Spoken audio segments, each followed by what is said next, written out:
வணக்கம் நண்பர்களே. மறைந்த திரையுலக ஜாம்பவான்கள், நாம் பெரிதும் மதிக்கிற இரு பெரிய திரை மேதைகள், திரு பாரதி ராஜா அவர்கள், அதே போல திரு கே பாக்யராஜ் அவர்கள். இந்த இருவரும் மறைந்து ஒரு மாதம் முடிந்து சில நாட்கள் கடந்திருக்கு. இந்த இரண்டு பேருமே அவர்களுடைய மறைவு தமிழ் ரசிகர்கள் மனதில் ஏற்படுத்தியிருக்கிற பாதிப்பு உண்மையிலேயே மிகப்பெரியது. அதிலும் குறிப்பாக பாக்யராஜ் அவர்களுடைய மறைவுங்கிறது ஏற்றுக்கொள்ள முடியாத ஒரு மிகப்பெரிய ஒரு துயரமாக இப்போ வரைக்கும் பார்க்கப்படுகிறது. இப்போதும் கூட அந்த சோகத்தின் தாக்கம் குறையலை. எல்லாரும் உட்கார்ந்து அழுதுகிட்டு இருக்காங்கன்னு நான் சொல்ல வரல. ஆனால் ஒரு காட்சியை பார்க்கும்போது, அவர்கள் பேசிய ஏதாவது ஒரு பேச்சை கேட்க நேரிடுகிற போது, அல்லது அவர்கள் நேர்காணல்களை பார்க்கிற போது, அல்லது அவர்கள் படங்களின் சில நறுக்குகள், சில துணுக்குகளை பார்க்கிற போதெல்லாம் மனசு உண்மையிலேயே மிகப்பெரிய வேதனை அடைகிறது. எவ்வளவு பெரிய ஆளுமைகள், எவ்வளவு பெரிய திரை பங்களிப்பு அவங்களோடது, அவங்களெல்லாம் இழந்துட்டுமே அப்படிங்கிற அந்த ஆதங்கம் இன்னும் கூட தொடருது. இந்த நேரத்தில் தான் இந்த இருவரையும் நினைவு கூறுவதற்காக ஒரு பெரிய நினைவஞ்சலி கூட்டம் ஏற்பாடு பண்ணியிருந்தாங்க. ராஜகோபுரங்கள் அதுக்கு பேர். தமிழ் சினிமாவுடைய ராஜகோபுரங்கள்னா அது அந்த ரெண்டு பேர் தான். அதில் எந்த மாற்று கருத்தும் கிடையாது. ஏன்னா படைப்பாளிகள் அவங்க. எப்பேற்பட்ட படைப்பாளிகள்னா, யாரும் கற்பனை செய்து பார்க்க முடியாத ஒரு புதிய பாதையை அவங்க அந்த தமிழ் சினிமா ரசிகர்கள் கொடுத்தாங்க. பாரதி ராஜாவுடைய இப்போ இந்த விழாவில் கலந்துக்கிட்ட சூப்பர் ஸ்டார் ரஜினிகாந்த், அதை பற்றி தனியாக பேசுகிறேன். அவர் ஒரு விஷயம் சொல்லுவார். யாரும் யோசிச்சு பார்க்காத ஒரு புதிய கோணத்தில் கிராமங்களை காமிச்சாரு, மனிதர்களை காமிச்சாரு, மனிதர்களை படிக்க வச்சார். அதாவது கிராமத்து மனிதர்கள், கிராமத்தில் இருக்கிற அந்த பழக்க வழக்கங்கள், நடைமுறைகள், இதையெல்லாம் அத்தனை ரசிகர்களையும் படிக்க வச்சார் பாரதி ராஜா. பாக்யராஜ் குடும்ப உறவுகள், குடும்ப சிக்கல்கள், அதுல இருக்கிற சுவாரஸ்யங்கள், இதையெல்லாம் இதுவரை யாரும் சொல்லாத கோணத்துல அவர் பிரசன்ட் பண்ணார். குடும்ப உறவுகள், குடும்ப உறவு சிக்கல்களை நீங்க கே பாலச்சந்தரை விட சொல்ற முடியுமா அப்படின்னு கேட்கலாம். ஏன்னா அந்த அளவு கே பாலச்சந்தர் அதை எடுத்திருந்தார். ஆனால் அவர் ஒரு குறிப்பிட்ட சமூக பின்னணி அல்லது ஒரு குறிப்பிட்ட ஒரு நகர்ப்புற பகுதி பின்னணியில் அவர் அந்த கதைகளை சொல்லியிருப்பார். ஆனால் பாக்யராஜ் சொன்ன விதம் அது நம்ம கதை. நம்ம அன்னாடம் பார்த்துருப்போம், நம்ம பக்கத்து வீட்டிலே பார்த்துருவோம், நம்ம வீட்டிலே கூட பார்த்துருப்போம். ஆனால் நமக்கு அது நினைவில் இருக்காது. ஏன்னா அன்றாடம் பார்ப்பது அது நமக்கு பழகி போயிடும், நம்ம கடந்து போயிருப்போம். அதை திரையில அவர் காட்சிப்படுத்தின போது இது நம்ம கதையாச்சேடா அப்படின்னு சொல்லிட்டு எல்லோருமே அதனுடன் ஒன்றி போனாங்க. அதுதான் பாக்யராஜோட ஸ்பெஷல். அப்படிப்பட்ட இரண்டு சிகரங்களையும் நினைவு கூறும் அந்த நிகழ்ச்சி மிகச்சிறப்பாக நடந்தது.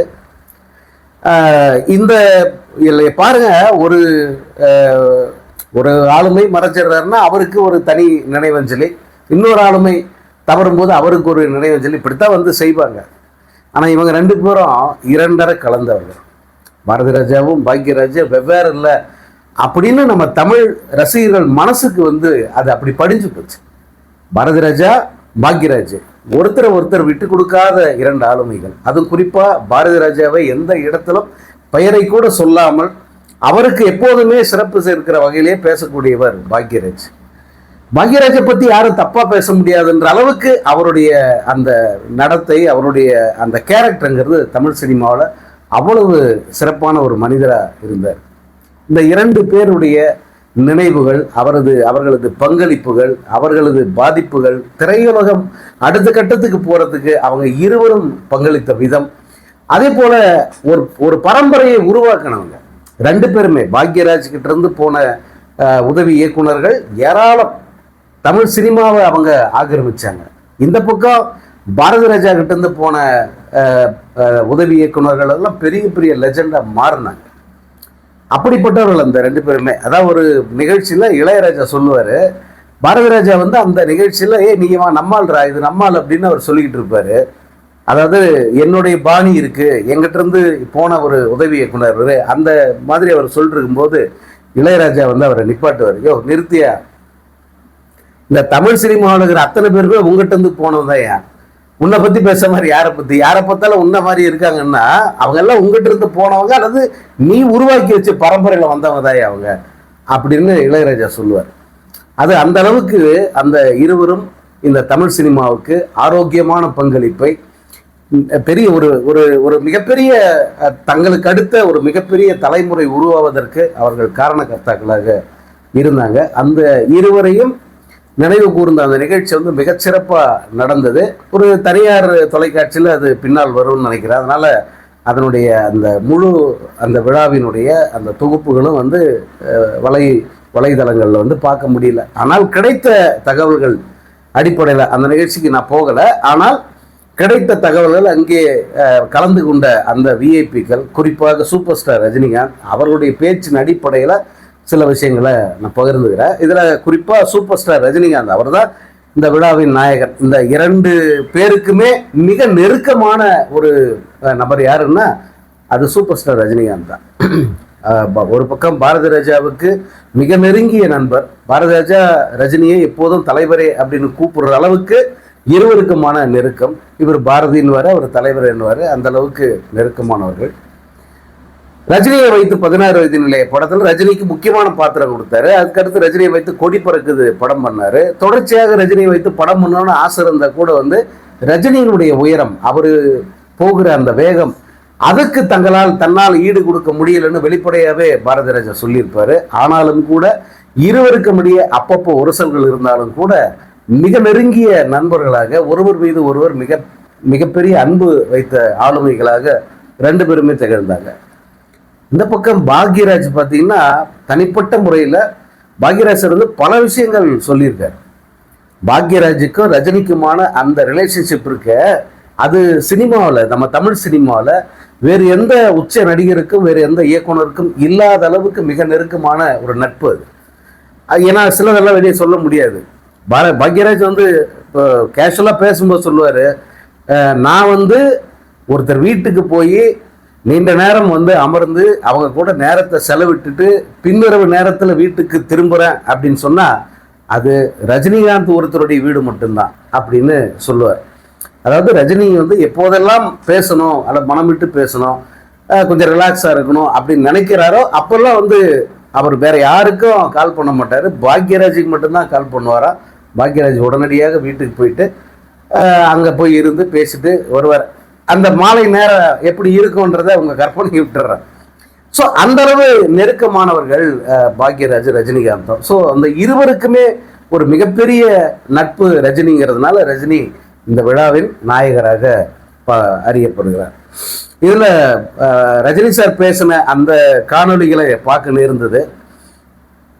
அவர் வந்து ஒரு இப்போ இந்த சித்தர் மரபு அப்படிங்கிறத நம்புறவங்க இருக்காங்க இல்லையா, அவங்க நம்பிக்கைப்படி பார்த்தீங்கன்னா அவர் ஒரு வாழும் சித்தர் அப்படின்னு தான் சொல்லணும். ஏன்னா அவருடைய வார்த்தைகள், அவர் பேசுகிற விதம், அவர் சொல்லும்போது அந்த கருத்துக்கள் நம்மக்கிட்ட எப்படி வந்து சேருது அப்படின்னு பார்க்கும்போது அவர் ஒரு வாழும் சித்தர் அப்படின்னு தான் சொல்லணும். அந்த மாதிரி தான் அவருடைய பேச்சு அமைஞ்சது. அதில் குறிப்பாக ஒன்று சொல்லுவாங்க, ஒருவர் மறைந்த பிறகு ரெஸ்ட் இன் பீஸ்ன்னு சொல்லுவாங்க. அதை ரஜினி சார் சொல்கிறாரு. பொதுவாக ஒருத்தர் மறைஞ்சிட்டா ரெஸ்ட் இன் பீஸ் அப்படின்னு சொல்லுவாங்க. ஆனால் என்னை பொறுத்த வரைக்கும் நான் சொல்கிறது ரிட்டர்ன் இஃப் பாசிபிள். அந்த ஆர்ஐபிங்கிறதுக்கு ரஜினி சொல்கிற விளக்கம் ரிட்டர்ன் இஃப் பாசிபிள். எல்லாருக்கும் அந்த வார்த்தையை சொல்ல முடியாது. ஏன்னா மனிதனாக பிறந்தால் இயற்கை நியதிப்படி ஒரு நாள் போய் தான் ஆகணும். எப்பேற்பட்ட ஆளுமையாக இருந்தாலும் ஒரு நாள் வந்து அவர்களுக்கு முடிவு இருக்குது. அவர்கள் அந்த இயற்கையினுடைய நீதியை ஏற்றுக்கொண்டே தீர வேண்டும். சுற்றி இருப்பவர்களும் ஏற்றுட்டு தான் தீரணும். அதில் எந்த மாற்று கருத்து இல்லை, இயற்கை நியதி அது. ஆனால் அந்த இயற்கை நீதியை மீறி ஒரு சிலர் மட்டும் திரும்ப வரணும் அப்படின்னு நினைப்போம்ல, அப்படி நான் நினைக்கிற இருவர் யாருன்னா பாரதி ராஜாவும் பாக்யராஜன்ட்டு ரஜினி அந்த மேடையில் சொல்லுவார். அந்த வார்த்தைக்கு எந்த அளவு அவர்கள் தகுதியானவர்கள் அப்படிங்கிறத நீங்கள் யோசிப்பார். எந்த அளவு அவங்க மேலே மரியாதையும் அவர்களுடைய அந்த திறமை மீது அந்த ஒரு மதிப்பும் இருந்தால் ரஜினி சார் இந்த வார்த்தையை சொல்லுவார் அப்படிங்கிறத நினச்சி பார்க்கணும். நிறைய விஷயம் ரஜினி சார் அதில் பேசியிருந்தார். பாரதி ராஜாவுக்கும் பாக்யராஜுக்கும் உள்ள வித்தியாசம் என்னங்கிறது அவர் சொன்ன விதம் இருக்கு பாருங்க. அதுதான் ரஜினியை ஏன் வந்து மிகப்பெரிய அப்சர்வராக பார்க்குறோம் அப்படின்னா, அவர் வந்து நிறைய பேசணும், 4 பேர் உட்காந்துருக்கும் போது அவங்க மத்தியில் நம்ம பேசி பெரிய ஆளை காட்டிக்கணும் அப்படின்னு அவர் முயற்சி பண்ணுறதே இல்லை. நான் நேரடியாகவே பார்த்ததுனால அதை சொல்கிறேன். மற்றவர்களை பேச விட்டு அவர் கேட்டுக்குவார். ஒரு 4 பேர் நாங்கள் உட்காந்துருக்கோம், 4 பேர் பேசுறோம், 4 பேர் ஒரு ஒரு கருத்து சொல்றோம். அந்த இடத்துல ரஜினி சார் வீடு, ரஜினி சார் நடுநாயமா உட்கார்ந்து இருக்காரு. நியாயமா அவர் பேசுறத கை கட்டி நம்ம கேட்டுக்கணும். அதுதான் சரியானது. ஏன்னா அவருடைய ஆளுமை, அவருடைய உயரம் அது அப்படி. இன்னொன்னு, அவருக்கான மரியாதை செய்யறதுக்கு தான் போறோம். ஆனா ரஜினி சார் அந்த இடத்துல தன்னை அப்படி ஒரு இடத்துலயே அவர் வச்சுக்கல. ஒவ்வொருத்தரையும் பேச விடுறார். அண்மையில ஒரு வீடியோ வந்திருக்க, நான் ஒரு அமெரிக்காவில் இருக்கிற ஒரு விஐபி அவங்க எல்லாம் இருக்கிற ஒரு வீடியோ வந்திருக்க. அதுல ஒவ்வொருத்தரையும் அவங்க கருத்து கேட்கிறாரு, பேச விடுறாரு. அவங்க சொன்னதை முழுசா அப்பதான் புதுசா தெரிஞ்சுக்கிற மாதிரி கேட்கிறாரு. இதெல்லாம் அவருக்கு தெரிஞ்சிருக்கும், புதுசா தெரிஞ்சுக்கிற மாதிரி கேட்கிறாரு. கேட்டுக்கிட்டு அதுக்கப்புறமா அவருடைய அங்கேயும் கூட நான் எவ்வளவு பெரிய அறிவாளி பார்த்தியான்னு எங்கேயுமே அவர் காட்டிக்காம அன்போட வழி அனுப்பி வைக்கிறார். இதுதான் அவருடைய இயல்பு. இந்த இடத்துல ஏன் இதை சொல்றேன்னா, பாக்யராஜுக்கும் பாரதி ராஜாவுக்குமான அந்த வித்தியாசத்தை அவர் சொல்றார்.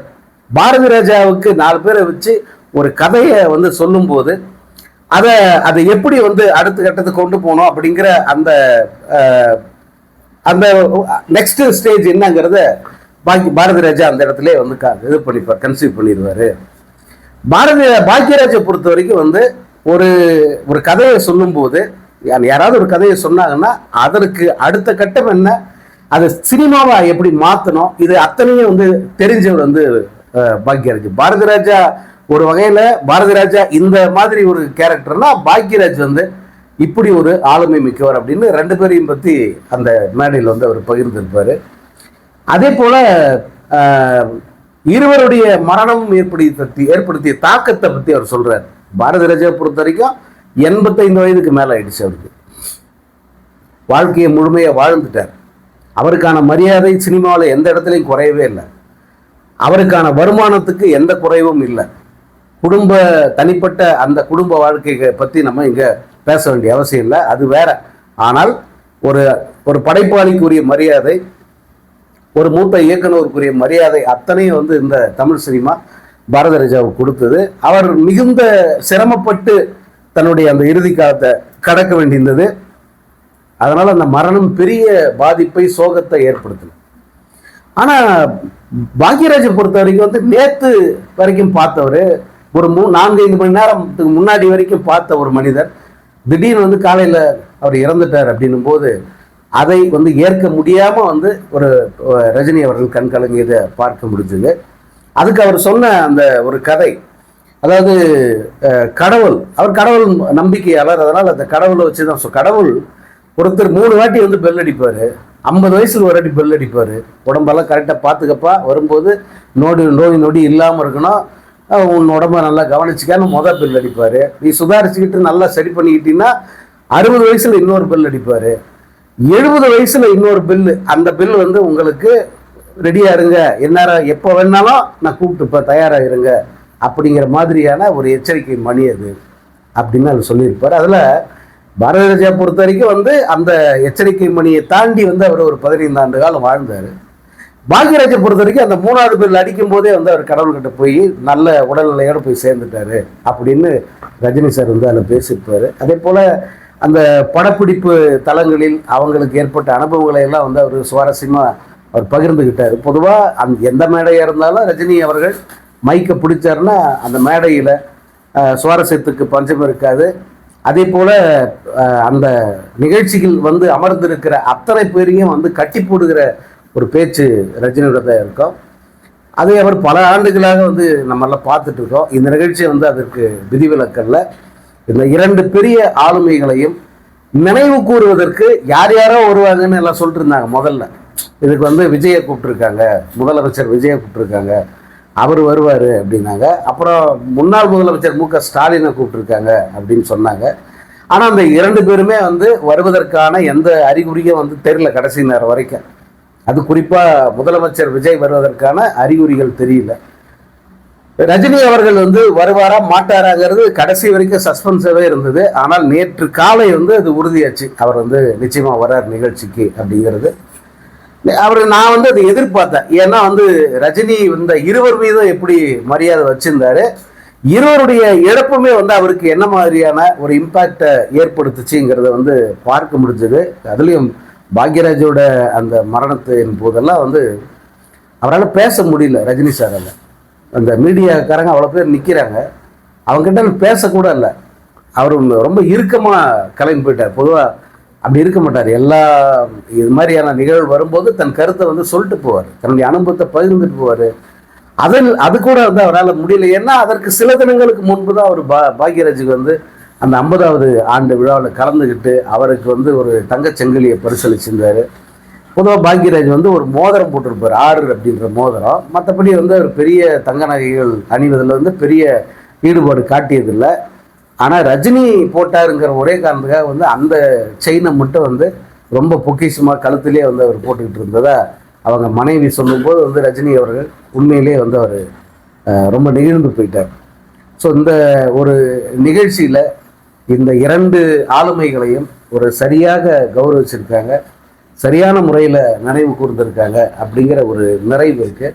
பின்னாளில் ஏதாவது ஒரு தொலைக்காட்சியில் இந்த நிகழ்ச்சி வருகிற போது அதை பார்த்து வந்து நீங்கள் அனுபவிங்க. அந்த 2 ஆளுமைகளுக்கு மீண்டும் நம்முடைய வணக்கங்களையும் அஞ்சலிகளையும் தெரிவிச்சுக்கிறோம்.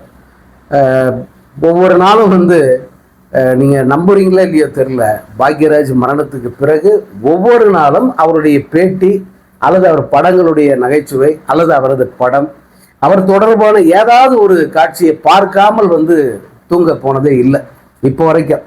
அந்த அளவுக்கு நம்ம உணர்வோடு கலந்து விட்டவர் பாக்யராஜ், பாரதிராஜா 2 பேருமே. அந்த 2 ஆளுமைகளுக்கும் நம்முடைய வணக்கங்கள்.